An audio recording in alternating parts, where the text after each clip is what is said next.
வணக்கம். இன்றைக்கி நம்ம பார்க்க போகிறது வந்து ஒரு சூப்பர்பான டிஷ். என்னென்னு கேட்டிங்க அப்படின்னா, கொடி பசலை கொழுக்கட்டை.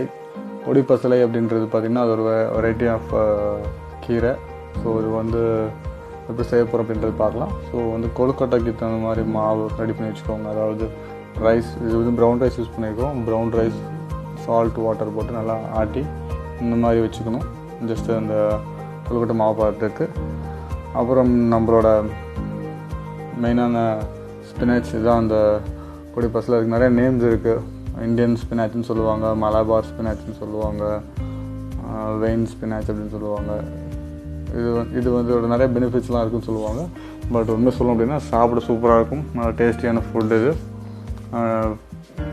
அதில் வந்து இந்த தண்டெல்லாம் எடுத்து நீங்கள் வந்து குழம்பு, நார்மலாக எந்த குழம்பு செய்கிறீங்களோ அந்த குழம்புல போட்டுருங்க.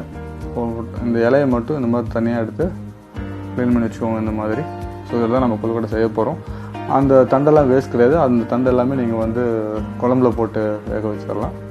ஸோ இந்த இலையில நீங்கள் ஆட்டி வச்சுருக்கிற இந்த கொழுக்கட்டை மாவை எடுத்து சென்டரில் போட்டு ஃபுல்லாக ஸ்ப்ரெட் பண்ணிங்க. ஒன் சைடு மட்டும் ஸ்ப்ரெட் பண்ணாலே போதும்.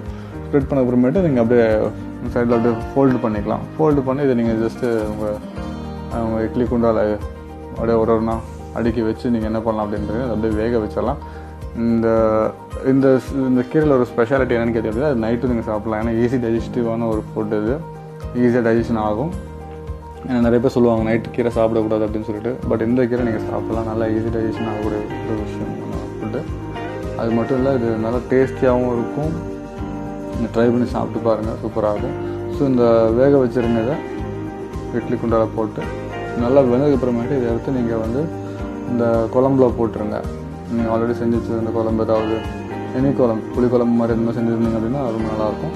ஸோ அதில் போட்டு வச்சிட்டிங்க அப்படின்னா அந்த வேக வச்ச கொழுக்கட்டை அப்படியே இந்த இலையோட இதில் போட்டுருங்க. தண்டெல்லாம் பார்த்திங்கன்னா கூட இதிலே போட்டு நீங்கள் குக் பண்ணிடலாம். இது ரெடி டு சர்வ். எடுத்து சாப்பிட வேண்டியது தான். ஸோ செஞ்சு டேஸ்ட் பண்ணி பாருங்கள். உங்களோட கமெண்ட் சொல்லுங்கள். பிடிச்சிருந்தா லைக், ஷேர், சப்ஸ்கிரைப் பண்ணுங்கள். தேங்க்ஸ் ஃபார் வாட்சிங்.